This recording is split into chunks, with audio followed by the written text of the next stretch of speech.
The morning Maggie Walker walked into Callum's seed exchange with nothing but a handshake promise and a heart full of stubborn hope.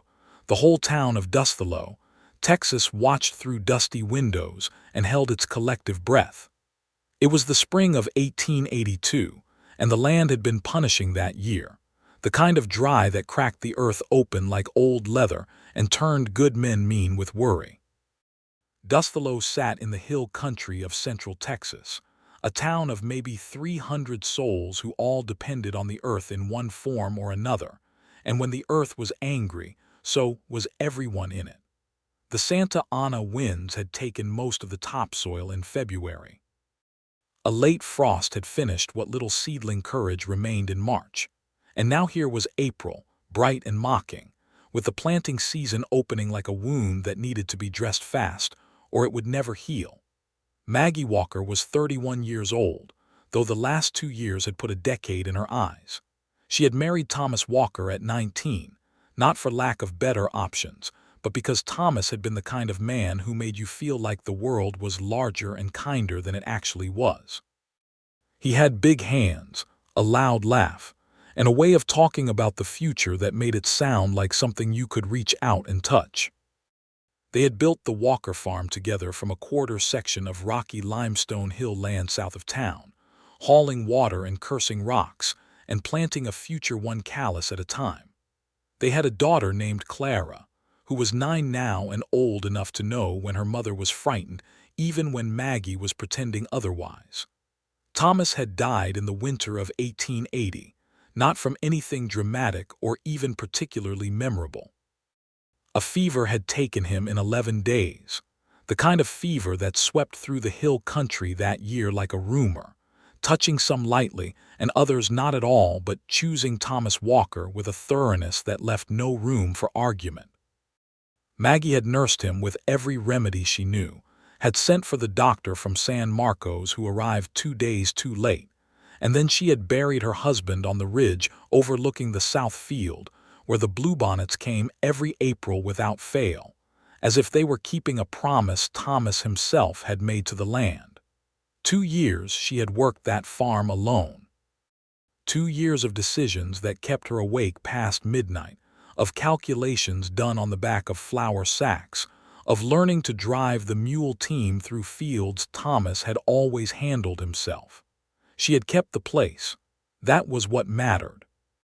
She had kept it against the bank's quiet suggestions that perhaps a woman alone with a child might want to consider other arrangements, against her own mother's letters from San Antonio urging her to come home, against the well-meaning but ultimately suffocating pity of the town.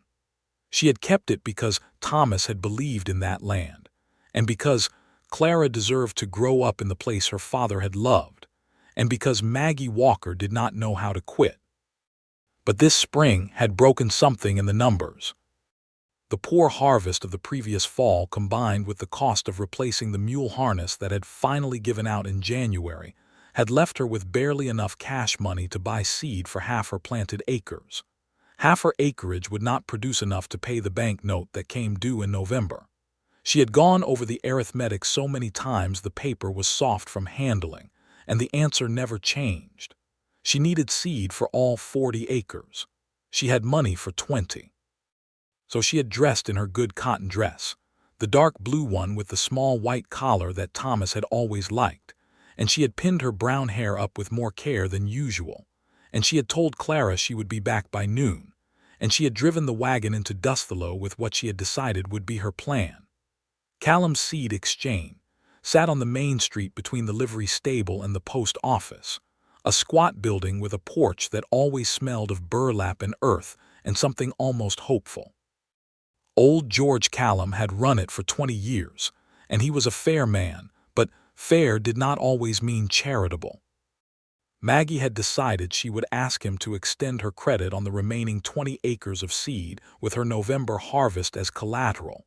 It was not an unreasonable proposition. Her land was good land, her farming was sound, and she had never missed a payment to anyone in her life. She had told herself this a dozen times on the drive in. She believed it, mostly. The exchange was busy that morning. Planting season brought men from all over the surrounding country in to argue over seed varieties and fertilizer prices, and the relative merits of early planting versus waiting another 2 weeks for the soil to warm properly. There were 4 or 5 ranchers and farmers clustered around the wooden counter when Maggie pushed through the door, and the bell above the lintel announced her arrival to all of them at once. She recognized most of the faces. Harvey Bloom from the North Quarter, who had never quite forgiven Thomas for winning a plowing contest 7 years ago. The Ray's brothers from the River Land, who nodded at her with genuine friendliness. And there, leaning against the far wall with his arms crossed and his hat pushed back on his head, was Emmett Monroe. She had seen Emmett Monroe around town, of course. Everyone in Dusthallow had. He had come to the area about 18 months ago, bought the old Hatchet place on the east side of the creek, and proceeded to rebuild it with his own hands into something respectable. He was maybe 34 or 35. Tall in a way that seemed almost apologetic, with dark hair that had the beginnings of silver at his temples and a jaw that looked like it had been carved by someone who took their craft seriously. He had brown eyes that paid attention to things, which Maggie had always considered the most underrated quality in a person. He kept to himself without being unfriendly, helped when asked without making a performance of it, and showed up at church on Sundays without the particular self-congratulatory expression that some men brought with them like a second hat. She did not know him well. She had spoken to him perhaps a dozen times in those 18 months, always in the context of town life, at church or at the general store, or once at the spring social where he had danced exactly twice with appropriate partners, and then spent the rest of the evening talking cattle prices with Reverend Hobbs, which said something about him that Maggie had filed away without quite knowing why. She gave him a brief nod as she entered, and then directed her attention to the counter where George Callum was finishing up with Harvey Bloom. George Callum was a man who had seen enough of life to have developed a face that was hard to read, all deep lines and sunburned leather, with pale blue eyes that could be either kind or calculating depending on the situation. He finished with Harvey, watched Harvey count out his coins with the particular slowness of a man who parted with money like it was blood, and then turned to Maggie with an expression that was careful in a way that immediately told her he already knew why she was there. In a town the size of Dusthallow, everyone knew everyone's arithmetic. She laid it out plainly because that was her nature. She had money for 20 acres of seed, she needed 40, she wanted to purchase the remaining 20 on credit against her November harvest, and she was prepared to put that agreement in writing if he needed it. George Callum looked at the counter for a moment. Then he looked up. "Maggie," he said, and his voice was genuinely regretful, which was somehow worse than if it had been cold. "I can't do it, not this year. I have got to account for the seed I order, and I have already extended more credit than I should have to the Beaumont place and the Tilson brothers, and if I extend more and the harvest comes in poor again, I will be in the same position you are in, just with more zeros on it. I am sorry. Truly." The room had gone quiet in the way that rooms do when something uncomfortable is happening, and everyone present is trying to pretend they are not listening while listening intensely. Maggie felt the heat come up in her face, not from embarrassment exactly, but from the particular frustration of a woman who has prepared carefully and still finds the door shut. "My land has never given a poor harvest when properly planted," she said, keeping her voice level. "The yields from the Walker farm for the last 5 years are in the county records. I'm not a risk, George, I'm a certainty if you give me the chance." "I know that," George said, "and I respect it, but I cannot extend the credit without a cosigner. That is where I am, Maggie. I need someone whose name I can put against it." There it was, a cosigner. Someone whose word and financial standing would back her own if the harvest failed. She had known this might be the answer, and she had come without one because the people whose names carried weight in Dusthallow were also the people who had been quietly and politely waiting for her to fail so they could pick up the Walker land at a favorable price. She would not give them that leverage. She was composing her response, trying to find the words that were firm without being reckless, when she heard the sound of boots on the wooden floor, and then Emmett Monroe was beside her at the counter. He had not been asked.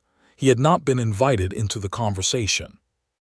He had simply pushed himself off the wall with the unhurried ease of a man who had thought the matter through already and had arrived at a conclusion that required action. "Put my name on it, George," Emmett said.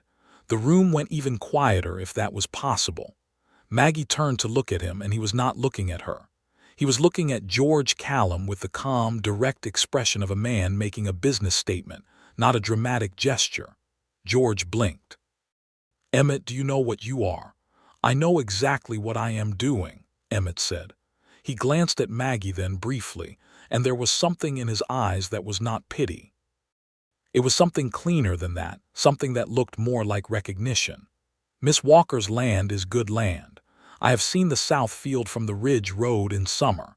That is productive soil, and she knows how to work it. Put my name on the credit agreement and let her have her seed." Maggie found that she had temporarily lost the ability to speak, which was not a condition she was accustomed to. She looked at this man she barely knew, this man who had walked up beside her in a room full of people and laid his name and his credit down like it was nothing, and she felt something shift in her chest in a way that frightened her a little. "Mr. Monroe," she said when she recovered herself, "I did not ask for your assistance." "No," he agreed. "You did not." He looked at her fully now, and there was no apology in his expression, but there was something gentler underneath the steadiness. "But George needs a Cosigned, and I am offering one. What you do with that is your own decision." It was the fact that he put it that way, that he made it her decision rather than something done to her, that moved her past the reflex to refuse. She looked at him for a long moment, reading him the way she had learned to read men, after years of needing to understand quickly who was worth trusting. What she found in Emmett Monroe's face was someone who meant exactly what he said and nothing more than what he said. She turned back to George. "You heard the man," she said. "Draw up the agreement." The paperwork took 20 minutes. Emmett signed his name in a clean, spare hand beneath Maggie's own signature, and then stepped back while Maggie and George worked out the variety and quantity of seed she needed. The other men in the exchange had found sudden intense interest in the seed catalogs on the far wall, but Maggie was aware that every word of the transaction had been heard and would be retold before sundown in every establishment in Dusthallow. She did not care. She cared about the 40 acres. She cared about November, when the business was concluded and the seed arranged to be delivered to the farm by the end of the week. Maggie gathered herself and turned to find Emmett Monroe waiting near the door, hat in hand, with the patience of a man who had nowhere more important to be. She faced him squarely. "I will pay you back whatever liability you assume the moment my harvest comes in. You will not be out anything." "I know I will not," he said, without arrogance. "I would not have signed if I thought otherwise." "Why did you do it?" she asked. It was the question that mattered, and she had never seen the use in dancing around questions that mattered. He turned his hat in his hands once. "Because it needed doing," he said, "and I was in a position to do it." He looked at her with those attentive brown eyes. "Is that enough of a reason?" She thought about it. "It will do for now," she said. He almost smiled. She could see it happen at the corners of his mouth before he contained it. "Good day, Miss Walker." "Good day, Mr. Monroe." She drove home with the spring sun warm on her shoulders and the promise of seed coming to her farm by Friday, and a confusion in her heart that was not entirely unwelcome, but that she very firmly refused to examine too closely. She had 40 acres to plant. The seed arrived on Thursday, a day early, and Maggie and Clara and the hired hand she shared with the neighboring Rays family spent the better part of 2 weeks getting it into the ground. The work was consuming in the way that physical labor is when it is meaningful, every hour of it tied to a result you could hold in your hands come autumn. Maggie liked this kind of exhaustion. It left no room for the other kind. She did not see Emmett Monroe for the better part of 3 weeks after the seed exchange. She was not looking for him, she told herself. She was simply aware, as one is always aware in a small community, of the comings and goings of those around her. She heard from Alina Reyes that he had been down to San Marcos for supplies. She heard from the Reverend's wife that he had repaired the fence along the church's south boundary without being asked. These were pieces of information she collected without quite knowing she was doing it. It was the beginning of May when she saw him next, and it was her fence that brought him to her door. The north fence line where her property met the old creek easement had been failing for 2 winters, the posts rotting at the bases from the seasonal flooding, and she had been planning to replace it, but the planning had not yet become doing, because there were always 17 other things ahead of it on the list. She came out one morning to find 3 of her yearling cattle on the wrong side of the fence, and the creek easement chewed up by their hooves, which was the kind of minor disaster that could become a legal complication if the easement belonged to anyone who cared about such things.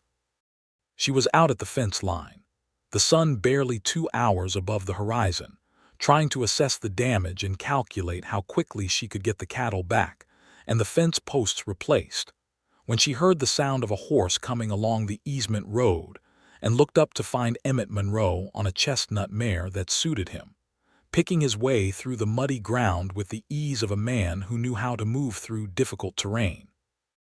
He pulled up when he saw her and the situation and the 3 yearlings grazing peacefully on the public easement as though they owned it. "I can see you have a morning," he said. "I have had better," she admitted. He was off his horse before she could think of a polite way to tell him she did not need help, which was, she was beginning to understand, his particular gift. He tied the mare and walked the fence line with her, crouching at the bad posts and testing them with his hands and making the small sounds of a man calculating materials. "I have got spare posts on my property," he said. "Enough to fix this section.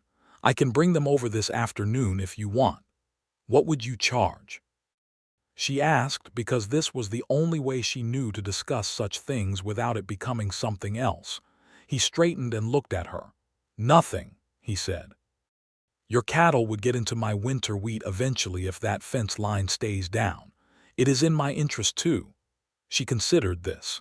His land was on the east side of the creek, and it was true that the fence problem could become his problem downstream.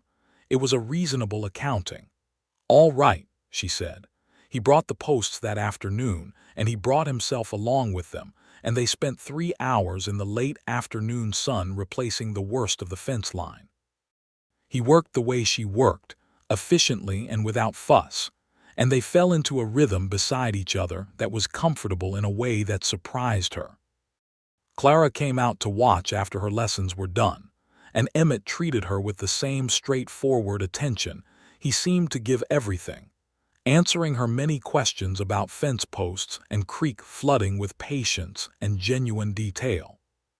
Clara was not shy, had never been shy, and by the time the fence was done, she had somehow extracted from Emmett Monroe the information that he had grown up in East Texas near Nacogdoches, that he had been a cattle drover before he settled to farming, that he had driven cattle up the Kishom Trail twice in the 1870s, and that his favorite color was the particular dark green of cedar trees in winter. Maggie found herself smiling at her daughter's relentlessness as she put the tools away. "She is thorough," Emmett said beside her, his voice quiet and amused. "She gets it from her father," Maggie said, and then felt the small ache that always followed the easy mention of Thomas. Not grief anymore, not exactly. More like the way a healed bone still remembers the break in cold weather. Emmett did not respond with condolences, which she appreciated more than she could have explained.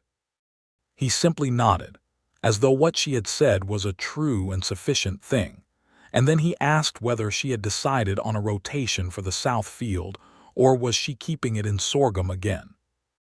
They talked about farming until the light went gold and long, and then he collected his tools and his horse and said good evening in a way that was simple and complete, and Maggie stood at her gate and watched him ride toward the creek crossing and felt the strange, tender confusion in her chest grow a little more complicated. She did not sleep well that night, but it was a different kind of wakeful than her usual, which was mostly numbers and worry. This one was warmer. June came in hot and earnest, the way Texas Junes do, pressing down on the land like a hand on a shoulder, insistent and inescapable. The crops were coming up well in the Walker fields, the sorghum thick and promising in the south field, the corn in the east patch showing healthy tassels, and Maggie allowed herself the luxury of cautious optimism. The town of Dusthallow had opinions about Emmett Monroe's cosining. Of course it did. Small towns always had opinions, and this one delivered them through the usual channels of women talking at the well and men talking over fence posts, and the various informal councils that convened at the barber shop and the dry goods store. The kindly version of the opinion was that Emmett was a decent man who had done a neighborly thing. The less kindly version, delivered in the careful language of people who thought they were being subtle, was that a man did not put his name to a woman's debt without having a particular interest in the woman. Maggie heard both versions and was irritated by both of them, because the kindly one felt patronizing, and the less kindly one made assumptions that were not her property to make decisions about. She said so clearly to Alina Reyes, who had brought her the news of what was being said, and Alina had laughed and told her she was exactly right, and then asked whether she had noticed that Emmett Monroe was uncommonly fine-looking. "I have not noticed anything of the sort," Maggie said. "Maggie Walker, you have been farming alone for 2 years and you are not blind," Alina said. "I have 40 acres of crop in the ground and a November debt to clear," Maggie said. "I am not in the business of noticing things."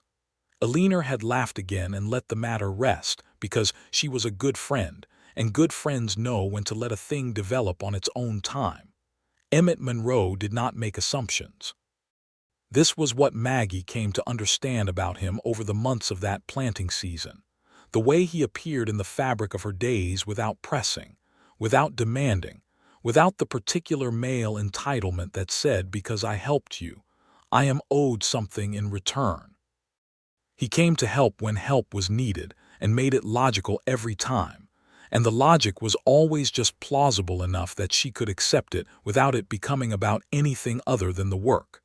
He helped her replant the section of corn that the late May hail had damaged.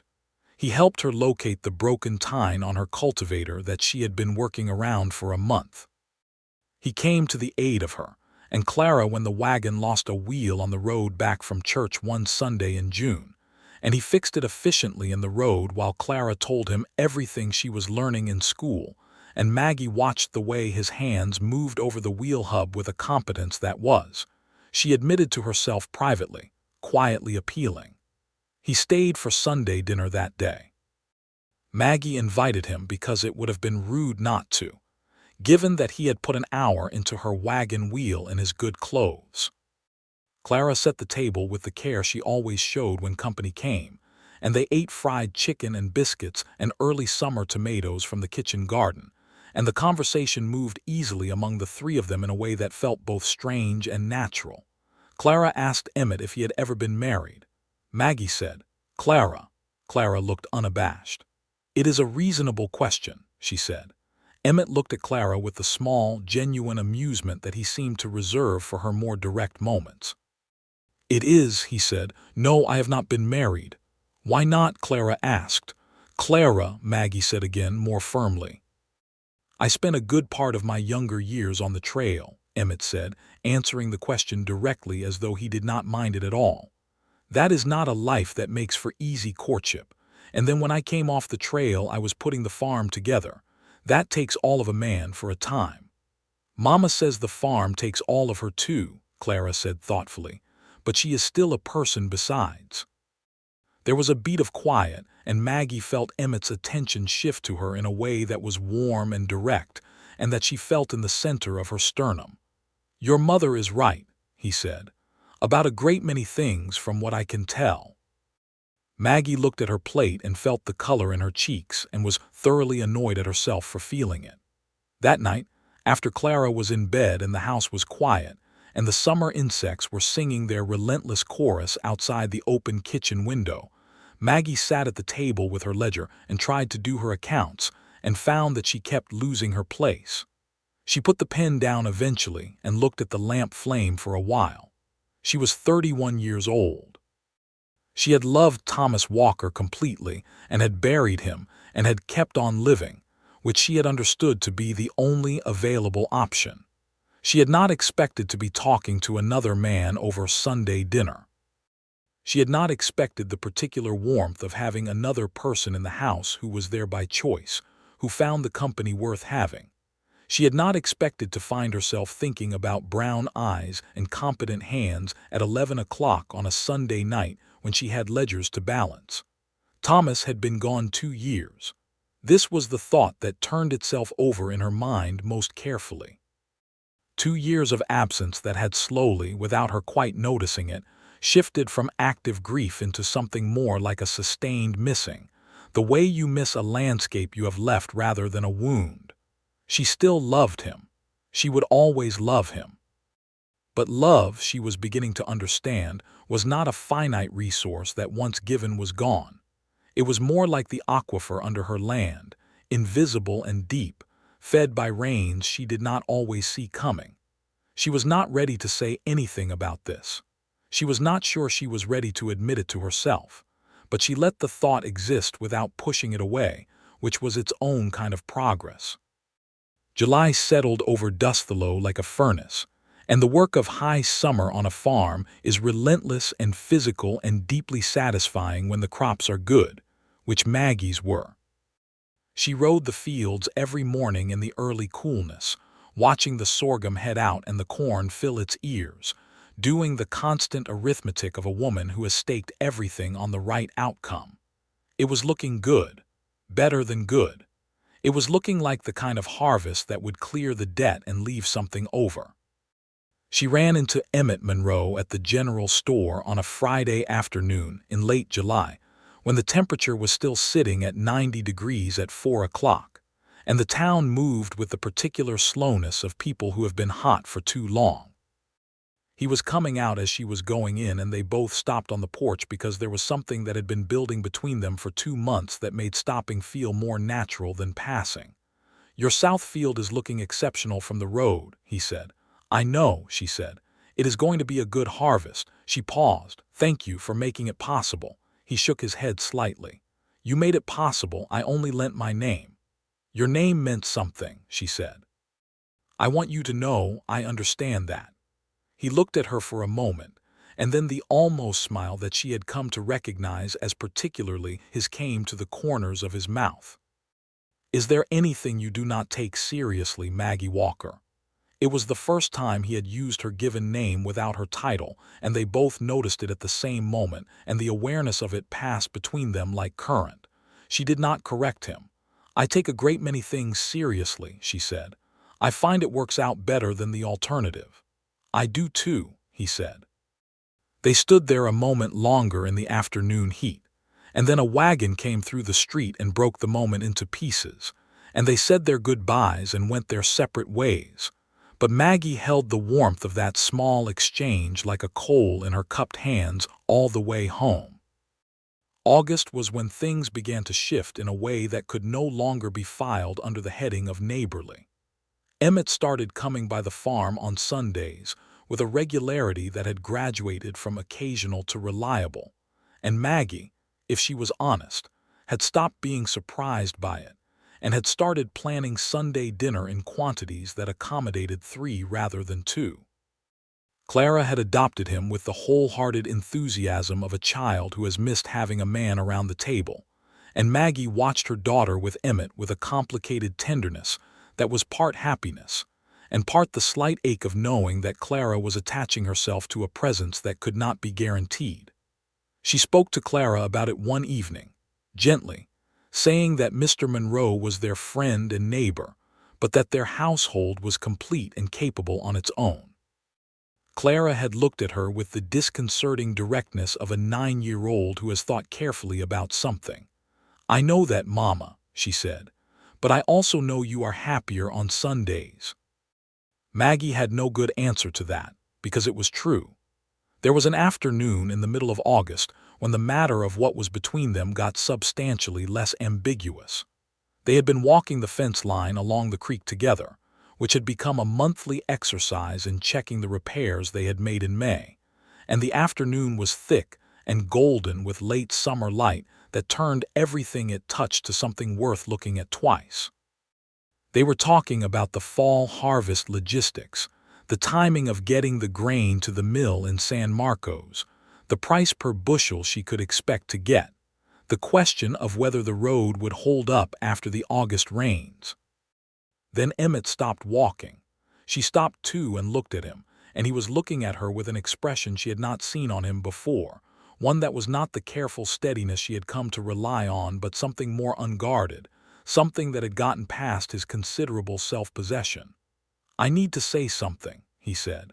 "Then say it," she said, because she was Maggie Walker and she had never seen the use in asking people to wrap things up. He took a breath. The creek moved quietly beside them, and somewhere across the hill, a mockingbird was going through its repertoire with considerable ambition. "I walked into Callum's that morning in April because I had been looking for a reason to speak with you that would not be presumptuous," he said, "and that was the reason that presented itself. I want you to know that. I want you to know that it was not a simple business decision, though I stand behind every word I said about your land and your farming. It was also that I wanted to be useful to you, specifically to you." Maggie was quiet, listening. "And these months," he continued, "these months have been the best months I have had in longer than I want to count. Not because of the farming, though the farming is good. Because of Sunday dinner and fence lines and the fact that you say exactly what you mean and never anything you do not mean, and because your daughter is the most alarming and wonderful child I have ever encountered, and because," he stopped and gathered himself, "because I would like to court you properly, Maggie, if you are willing. I am not asking you to decide anything today. I am asking whether the door is open." She looked at him for a long time. The creek moved. The mockingbird shifted to a new song. The late August light came through the cedar trees and lay across the ground in pieces. "Thomas was a good man," she said.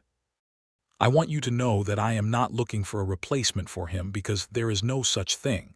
What there is a life that still needs living, and I have been living it alone because that was what was required of me. I did not think," she paused.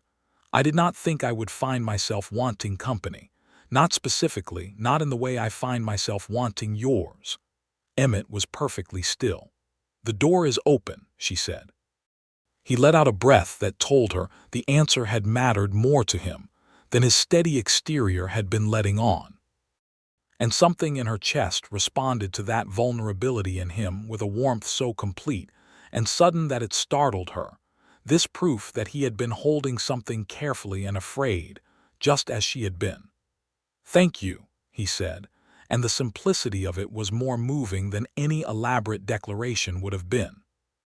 They walked back to the farmhouse in the gold afternoon light, not touching, not needing to yet, but the space between them carrying a new kind of warmth that the air itself seemed to acknowledge. September was the month of the courting, and Dusthallow took note of it with the particular intensity of a community that viewed the romantic lives of its members as a shared public resource. Emmett Monroe was seen bringing Maggie Walker wild plums from the creek bottom. He was seen driving with her to the fall social at the Ray's ranch, sitting beside her on the wagon seat with the precise and correct distance of a man who is conducting himself properly and with great personal effort. He danced with her 3 times at the social, which everyone counted, and when Harvey Bloom's son made an offhand comment about the widow Walker finding herself a benefactor, Emmett Monroe looked at him with an expression so quietly dangerous that Harvey's son found pressing business elsewhere, and the comment was never repeated. Maggie did not hear about the incident until Eleanor Ray's told her, and her initial reaction was irritation at the presumption, followed by a warmth she refused to fully examine at the image of Emmett Monroe defending her without making a scene of it. What she did not tell Eleanor, and what she told no one because it was hers, was the evening on her porch in the early September cool when Emmett had stayed after dinner longer than usual, the 3 of them sitting in the dusk listening to the night birds start up, and Clara had eventually fallen asleep in her rocking chair with her head tipped to the side, and they had sat in comfortable silence watching the first stars appear. And Emmett had reached across the space between their chairs and taken her hand and held it without a word spoken, and she had let him.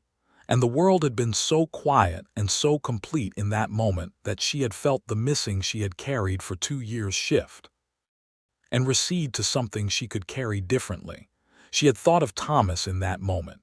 She had thought, I hope you can see that I am all right. I hope you can see that I am being taken care of. And she had felt, unreasonably but unmistakably, that Thomas Walker would have liked Emmett Monroe. She had felt it clearly enough that she had let herself believe it was true.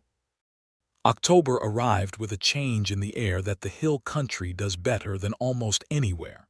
The way the light goes from gold to copper, and the mornings have a bite that the afternoons forget, and the cedar waxwings come through the live oaks in great wandering flocks. The Walker fields were ready for harvest, and the harvest, when it came in, was everything Maggie had allowed herself to hope for in her most optimistic calculations, and a little more besides. She had help with the harvest. The Ray's family came with their boys for the sorghum cutting, as neighbors did, and she would return the help when their own harvest needed it. And Emmett was there, working in the fields from the first light to the last, doing the work of a man who has a stake in the outcome without anyone having said so in so many words. On the last day of the major harvest, when the wagons were loaded and the cut stalks lay in the field like spent prayers, Maggie stood at the edge of the south field in the copper October light and looked at what the land had given back, and she felt a gratitude so deep it was almost physical. She had made the harvest. She had kept the promise. Emmett came to stand beside her, and he was wearing the dust and sweat of the day's work the way men do when they have given everything they had to something that mattered, and she looked at him in the late light and felt the moment complete itself around her like a room finally furnished. "We did it," she said. "You did it," he said. "I helped." She shook her head. "You made it possible, in April and in every month since. That is not just helping, Emmett." He looked at her, and she had learned by now to read the things that moved in those brown eyes that he usually kept so controlled. What was there now was a feeling that matched what she was carrying, big and careful and certain in the particular way of things that have grown slowly from small and honest beginnings. "Maggie," he said, and it was the only word he managed before she took the final step of the distance between them and kissed him, which was the first time she had initiated anything of the kind, and which surprised both of them considerably, and delighted her, in a way she felt in her whole body. He recovered himself and kissed her back with a thoroughness that was entirely consistent with the way he did everything, careful and complete and giving the matter his full attention. And when they were done, they stood forehead to forehead in the October field, and she was laughing softly for reasons she could not have named, but that felt like the right reason for laughter. "I have been wanting to do that since July," she said. "I have been wanting to do that since the seed exchange," he said. She laughed harder at that, and he smiled, really smiled for the first time in a way that reached all the way to the brown eyes, and it was the most beautiful thing she had seen in a long time. November came with the trip to San Marcos to sell the grain, which Emmett drove for her because the roads were rutted from the October rains, and the loaded wagon was more than one person should manage alone.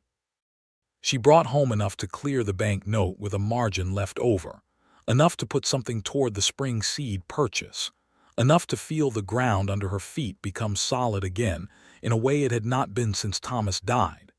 She walked into the bank with Emmett beside her and paid the note in full, and she felt the particular satisfaction of having done exactly what she had promised she would do. She looked at the bank manager, a man named Fletcher who had done his share of quiet suggesting that she consider other arrangements, and she thanked him in a manner that was perfectly polite and absolutely final. On the walk back to the wagon, Emmett said, "You enjoyed that." "I did," she said without apology. "Good," he said, and took her hand on the busy San Marcos street with the simple confidence of a man who has decided where he stands. They had supper in San Marcos at a proper restaurant, which was a luxury Maggie had not allowed herself in 2 years, and they sat across a table from each other in a dining room with lamps and cloth napkins, and talked for 2 hours about everything, and nothing in the way of people who find each other's company genuinely sustaining.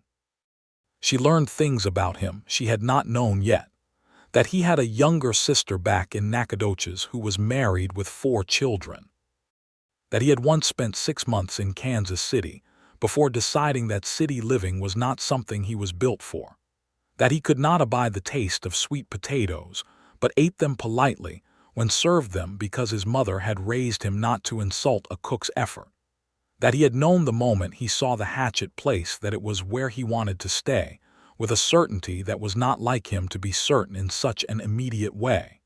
She told him things, too. That she had been the most contrary of 4 daughters, which her mother had not yet fully forgiven. That she had once ridden a horse into a flooded creek on a dare, and her father had not spoken to her for 3 days out of sheer fright. That the year she had kept the farm alone had been the hardest and also in some strange way the most complete year of her adult life, because she had found out precisely what she was made of, and the answer had been satisfying. "I know what you are made of," Emmett said. "I knew it in April." "You knew nothing about me in April," she said. "I knew you walked into a room full of people who expected you to fail and asked for what you needed without flinching," he said. "That told me most of what I needed to know." She looked at him across the table. "What about the rest?" she asked. "The rest," he said. "I have been learning all summer, and I expect it will take considerably longer than that, and I do not find that prospect troubling at all." "It is a large prospect," she agreed. "I am a patient man," he said. She reached across the table and put her hand over his, and he turned his hand and held hers, and the restaurant moved around them with its ordinary business, and neither of them noticed it particularly. December settled the land into the quiet that follows harvest, the fields stripped and resting, the air cold and clean, the light coming in at angles that turned everything contemplative. Maggie's farm was squared away for winter, the root cellar full, the firewood stacked, the cattle in the winter pasture with good grazing. The crisis of the spring felt distant now, not forgotten but put in its proper place, the way hard things become when they are survived.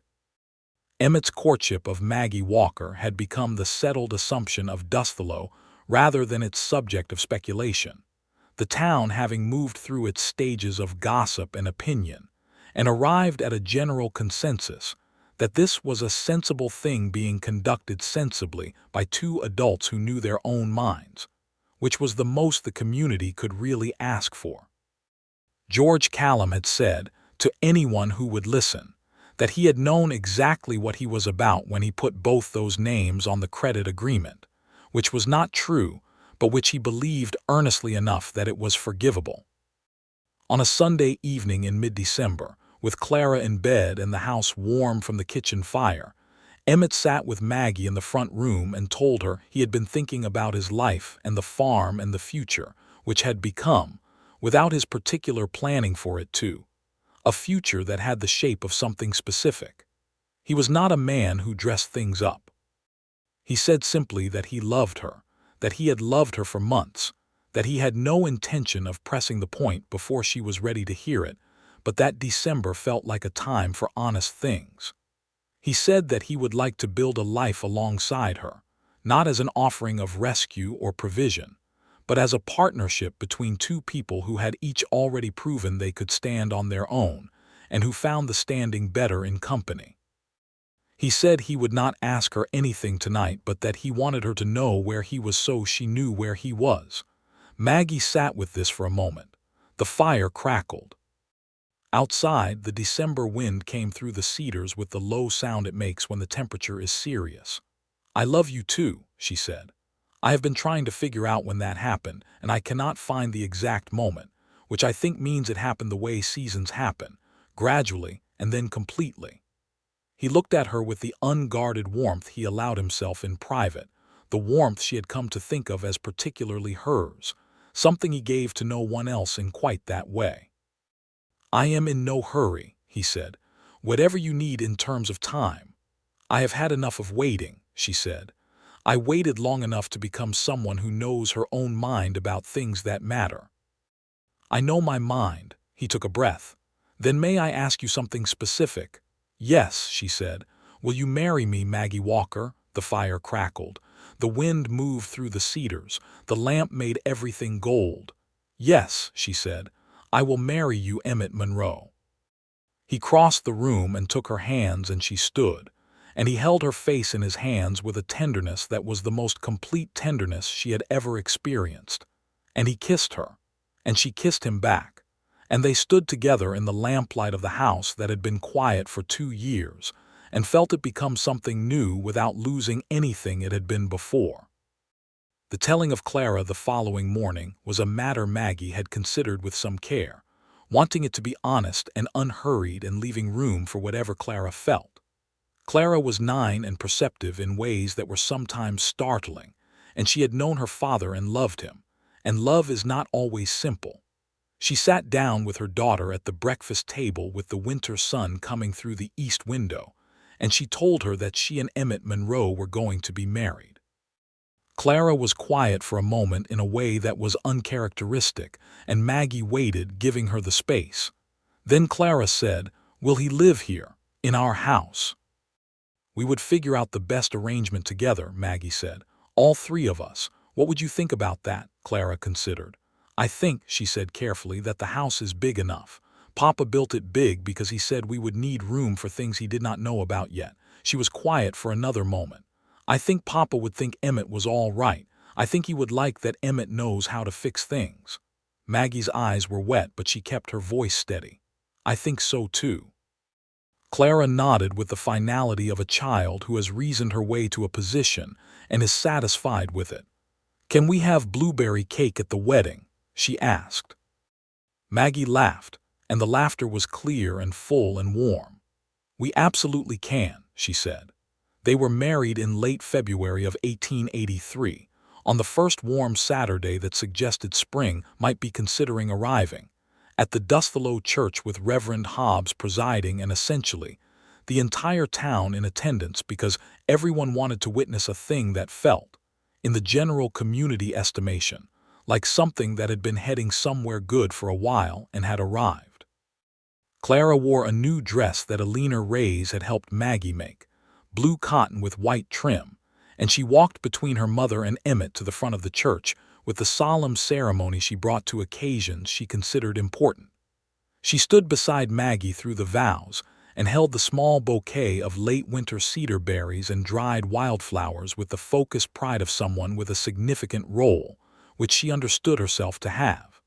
The vows were said. Emmett Monroe and Maggie Walker, who had been Maggie Monroe in her heart since December if she was honest, faced each other in the clear winter light coming through the church windows, and what passed between them in that exchange was private in the way that certain true things are always private even when witnessed, an understanding that ran deeper than the words that contained it. He slid the plain gold band onto her finger with a steadiness that was entirely himself, and she held his hands in hers for a moment after, looking at the ring and then at his face, and the entire congregation seemed to hold its breath in the same way they had held it on that April morning in the seed exchange. A year ago now, the morning everything had started. Reverend Hobbs pronounced them married. The congregation exhaled. Clara said, "Finally." There was laughter, a great warm wave of it, and then there was the blueberry cake, which Alina Reyes had baked in her Dutch oven and which was, as these things go, superbly good. They went home that evening to the Walker farm, which was the Monroe farm now, or both at once, the question of names for a piece of land that belonged to both of them being something they had decided to settle gradually. Emmett had sold his East Side property to the eldest Reyes son, who had been wanting to expand, and the proceeds had gone into improving the South Fields irrigation, which was a practical act that was also, in its way, a declaration. He had not needed to sell. He had sold because his life was here now, fully and without reservation, on this land that Maggie had kept and loved and fought for. Clara went to bed that night with the deliberate speed of a child who understands the adults need the house to themselves, which was a perceptiveness that made Maggie quietly proud and slightly amused. The house was quiet in the particular way of things that have settled into their right configuration. The wedding guests were gone, the cake was mostly eaten, the dishes were done, and the fire was banked for the night. Maggie stood at the kitchen window looking at the February dark, at the south field that was resting and ready, at the ridge where the bluebonnets would come again in April as they always did. Emmett came to stand behind her and put his arms around her, and she leaned back into him with the ease of something that had been waited for a long time and had arrived exactly right. "Tell me something," she said. "Anything," he said. "That morning in April, when you walked up to the counter, were you afraid?" He was quiet for a moment. "Yes," he said. "Not about the money, about what you would say." "I said yes," she pointed out. "Eventually," he said, and she could hear the warmth in his voice. "I said yes to the business arrangement," she said. "The rest took me longer." "The rest was worth the time," he said. She turned in his arms and looked at him, her husband, this particular and steadfast man who had put his name to her future on an April morning for reasons that were complicated and simple at the same time, and who had spent the year earning everything that signature had implied without ever making her feel anything but free to choose. "Yes," she said. "It was." The spring of 1883 was the best the hill country had seen in years, as though the land itself was making up for the punishment of the year before. The rains came right, not too much and not too little, and the temperature climbed slowly and sensibly, and the Walker Monroe farm went into the ground with a confidence that was backed not only by good seed and good timing, but by the particular momentum of a household that was running on all its cylinders for the first time in a long while.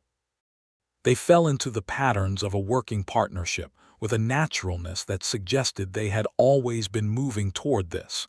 The morning conversations over the day's plan, the shared decisions about rotation and timing, the way they divided the labor according to strength and skill and inclination, rather than any prior assumption about what each of them should be doing.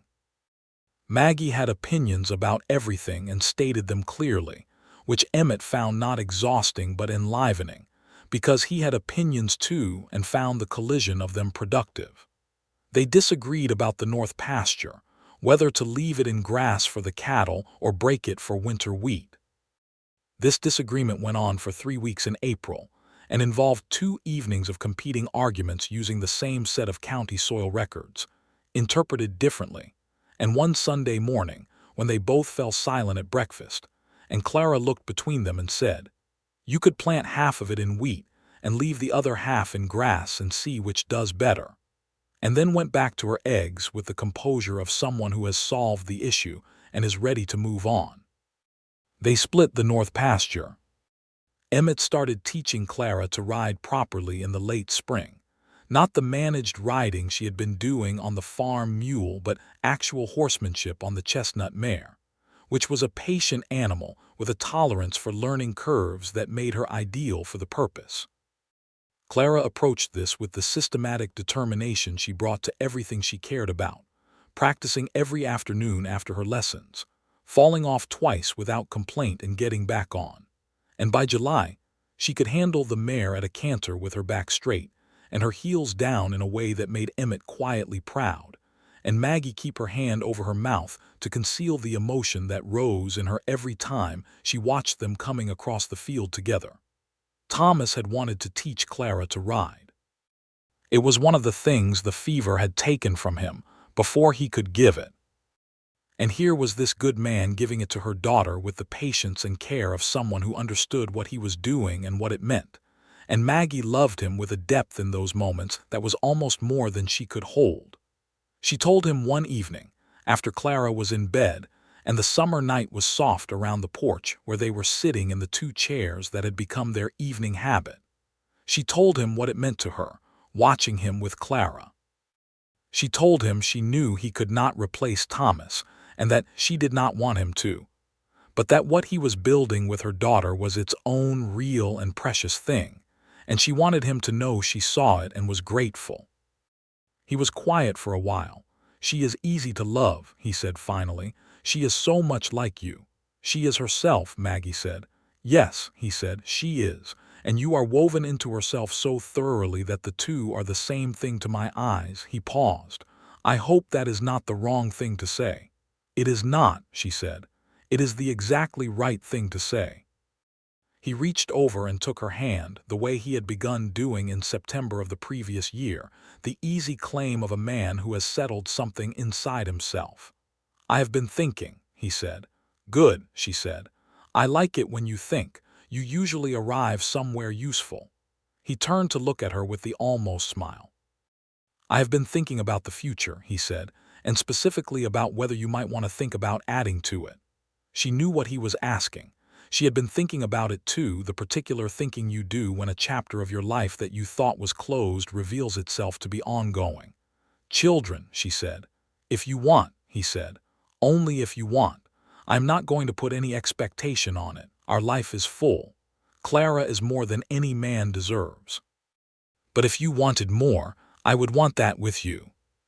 She looked at the dark summer fields, at the south field where the sorghum was coming in strong again, at the ridge where Thomas was buried, and where the bluebonnets came every spring faithfully. "I would want that," she said. "I would want it with you." He brought her hand to his mouth and pressed his lips to her fingers, a quiet and complete gesture, and the night moved on around them with its crickets and its stars. The news that Maggie Monroe was expecting came in November of 1883, confirmed by the midwife who came out from town, a capable woman named Hannah Good, who had delivered half the babies in the county, and who declared Maggie to be in excellent health and the situation to be entirely straightforward. Emmett received the news with a composure that held for approximately 45 seconds before he sat down at the kitchen table and pressed his hands flat against the tabletop, with the controlled expression of a man trying to contain something enormous. "Well," he said. "Well," Maggie agreed, watching him with amusement and warmth. He looked up at her. Are you all right?"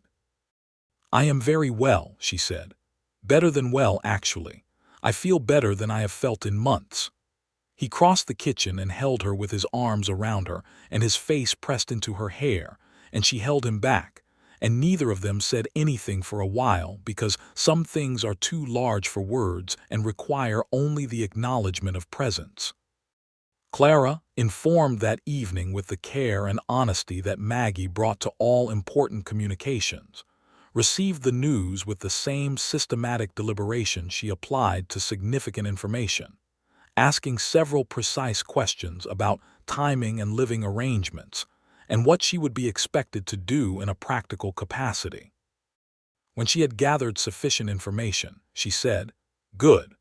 I have wanted someone to look after," and went to finish her schoolwork, leaving Maggie and Emmett to exchange the particular look of parents who have been thoroughly charmed. The winter of 1883 into 1884 was mild enough to be merciful, and Maggie spent it in the productive contentment of a woman whose life has arranged itself well. She continued working the farm through the winter months because she had always worked and saw no reason to stop, moderating the heavier physical labor and passing it to Emmett without too much argument, which was a concession she made gracefully because she was not foolish about her own well-being. Emmett built a cradle in the evenings by the kitchen fire, working at it with the same meticulous attention he brought to carpentry generally, smoothing the wood with a care that Clara watched from her chair with her chin in her hands and her schoolbook forgotten. He used cedar from the ridge, and the grain of it was beautiful, red and smooth as river stone, and when it was done, and he set it by the bedroom window, Maggie ran her hand along it and felt the love in its making as clearly as if he had written it. The baby came in late July of 1884, on a morning that was already hot at sunrise and promised to become memorable in terms of temperature. Hannah Good arrived at 4 in the morning and stayed until noon, and Emmett spent those hours on the porch in the early heat doing absolutely nothing useful and everything necessary, being present, which was what was needed. The baby was a boy. He was large and loud and entirely healthy, with a set of opinions that he made known immediately, and he had his father's jaw and his mother's eyes, and Clara declared him the most beautiful creature she had ever seen, which was high praise from someone who had been around horses all summer. They named him Thomas Monroe, not in replacement of anyone or anything, but in continuation of something, the acknowledgement that love carries forward and that the dead are not diminished by the living going on. Emmett had suggested it. Maggie had held the sleeping baby in the afternoon quiet, after the rush of the morning, and looked at her husband in the chair beside the bed with a love that was so layered by now, so built up of ordinary days and extraordinary moments and the accumulated evidence of a good man's character, that she could not find the beginning of it any more. "Thank you," she said, "for everything, for all of it." He reached over and put his hand on her cheek, and Thomas Monroe the younger slept with his small fist beside his face, and the cedar cradle waited, and the south field outside the window was gold and full in the July sun. Dusthallow received the news of the Monroe baby with the warmth that small communities reserve for arrivals that feel like good omens. George Callum, who had by now fully committed to the belief that his role in the seed exchange credit arrangement had been prescient and essential, sent over a wheel of good cheese. The Ray's family came in a body with tamales and enough food to last a week. Even Harvey Bloom managed a visit and a handshake for Emmett that contained genuine feeling, however reluctantly delivered. The years that followed were the years of building, the particular accumulation of a life that is going right. The farm grew into itself under joint management, the fields increasingly productive as Emmett's knowledge of soil science, learned from years of droving and watching the land across 1,000 miles of trail, combined with Maggie's intimate knowledge of her specific quarter section. They began selling at the grain market in San Marcos with a regularity that built a reputation for quality, which mattered in those markets. By 1886, they had cleared the south field of the scrub cedar that had been encroaching and added acreage, and the Walker Monroe farm, as it was generally known in the county regardless of any official designation, was considered one of the more prosperous operations in the hill country. Clara grew up in the way of children who have been given room and structure in equal measure, developing into a young woman of considerable intelligence and even more considerable will. She finished her formal schooling in Dusthallow by 1888 and announced with clarity that she intended to continue her education, a declaration that prompted Maggie and Emmett to 3 weeks of careful conversation about resources and options that ended in agreement. There was a women's college in Waco that had been operating since 1845, and it accepted students from the region, and Clara's academic record from her Dusthallow schooling was strong. The finances had become manageable enough that it was a real possibility rather than a dream. She went to Waco in the fall of 1888 at 16, which was a Friday morning departure that Maggie experienced with the particular complicated pride of a mother watching a child step into the life she has been preparing for. Emmett drove her to the train in San Marcos, and Maggie sat in the wagon and held little Thomas on her lap and watched Clara walk through the station with her back straight and her chin level, and felt Thomas Sr.'s presence on the ridge back home with a clarity that was, she had come to understand, simply part of living in a place where someone you loved was buried. "She is going to terrify everyone she meets," Emmett said beside her, watching Clara disappear into the station. "Good," Maggie said. "The world could use it."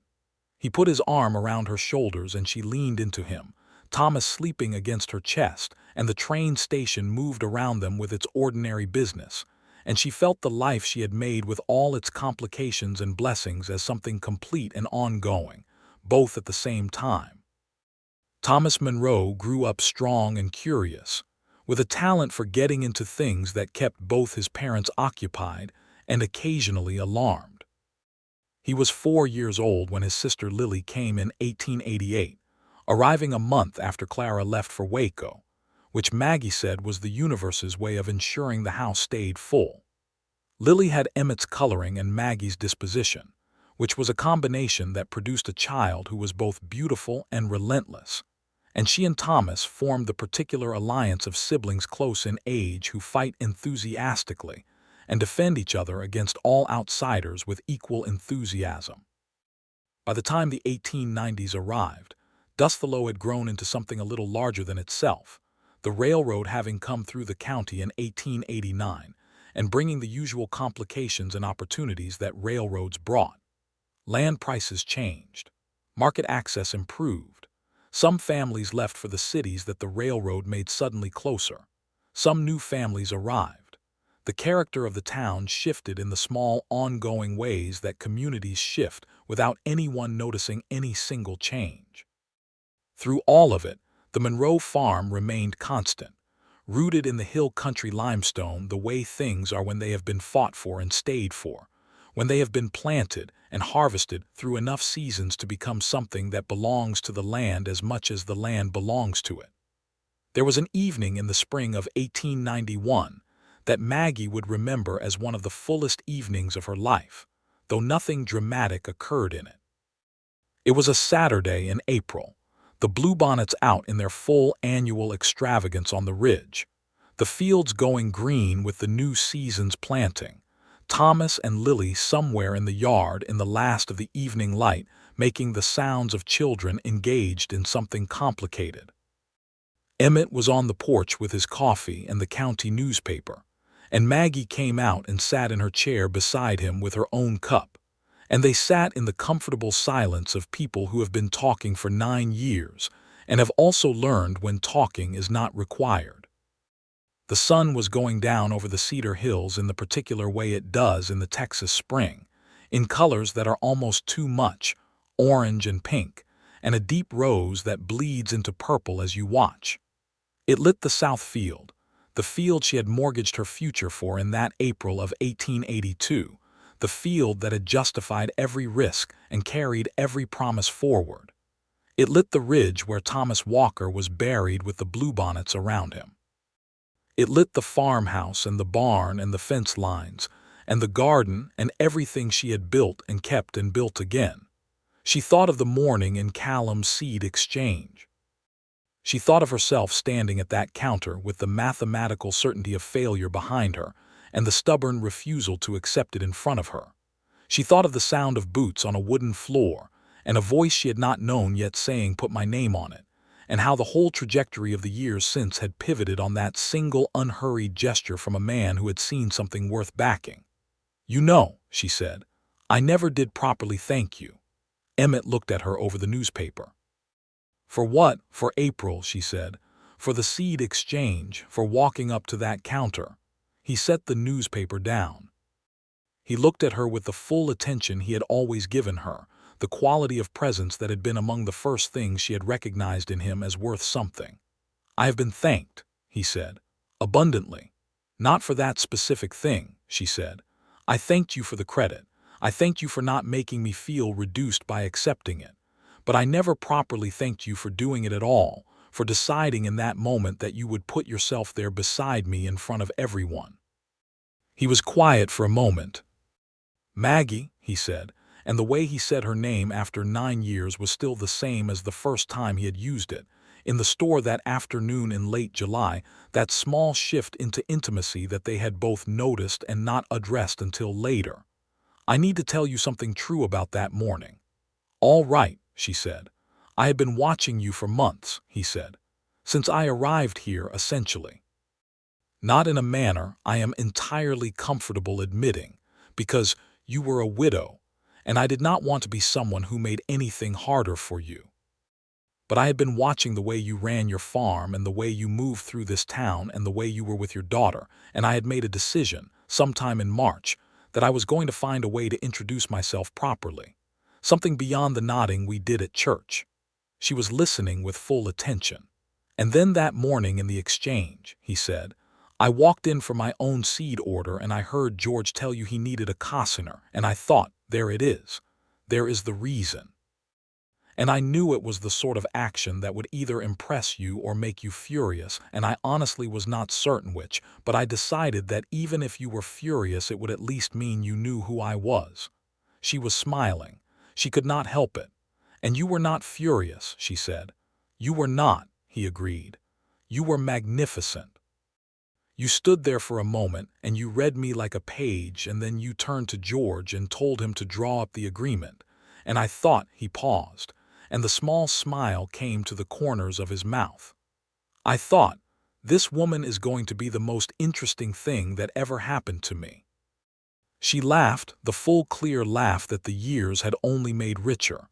And were you right? He picked up her hand from the arm of her chair and held it with both of his. More right than I knew, he said, and I had some sense of the scale of it even then. They sat with the last of the sunset until it was dark and the stars came out in their April abundance. And the children came in from the yard. And Thomas Monroe, aged 7, informed them that he had decided to become a cattle drover when he grew up because Clara had told him about the Kishom Trail from Emmett's old stories, and it sounded like the most exciting possible life. And Emmett managed to keep his expression entirely serious, as he told the boy that droving was a fine profession, and they could discuss it further when he had learned to sit a horse for more than 20 minutes without complaining. Lily climbed onto her mother's lap with the unhesitating confidence of a child who knows exactly where she belongs, and Maggie held her daughter in the April night and watched Emmett talk with Thomas about the trail with a patience and specificity that was everything a boy of 7 could want from the man who was showing him what it meant to be a good man. The homestead was full. The fields were ready. The south field where everything had started and everything had been won lay ready for another season, faithful and generous, keeping every promise the land had ever made to the people who had stayed to work it. Clara came home for summer from Waco in June of 1891, with a vocabulary that had grown impressively, and opinions on things that she delivered with a precision that delighted her parents and slightly overwhelmed Thomas and utterly fascinated Lily. She was 20 now, this daughter of Thomas Walker, who had chosen a blue dress with white trim to wear to her mother's second wedding, and had said finally when the Reverend pronounced them married. And she was her own person in the fullest and finest sense, with a life ahead of her that was all her own making. At dinner that first night of her return, with the whole family around the table and the kitchen warm from cooking and noisy with the particular happy chaos of a household with children, Clara looked around at all of them and said, with the directness she had inherited from both parents in different forms, "I am glad we are all here." Thomas said the food was getting cold. Lily asked if there was pie.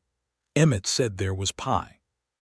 Maggie looked at her husband across the table, across the children and the noise, and the accumulated ordinary treasure of a life that had been built from a seed exchange promise and a stranger's signature, and 10 years of choosing each other every day in all the small ways that constitute a life together.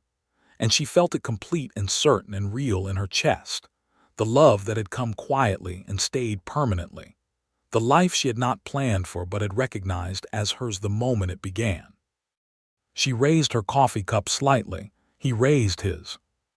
It was a toast that required no words because all the words had already been said in the long way, in the months and years and seasons and harvests, and the ordinary Sundays and the big moments and the small ones, in the fence lines and the fields and the lamplight and the April bluebonnets on the ridge where her first love rested and her second love had brought her flowers in October and a future she had been brave enough to accept.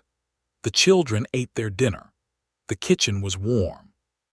The south field waited in the Texas spring, already holding the seeds of the next harvest. And Maggie Monroe, who had been Maggie Walker, who had been nobody's widow and everybody's underestimation, and her own most steadfast advocate, sat at the head of her table in the life she had earned and loved it fully and without reservation, which was the only way she had ever known how to do anything that mattered.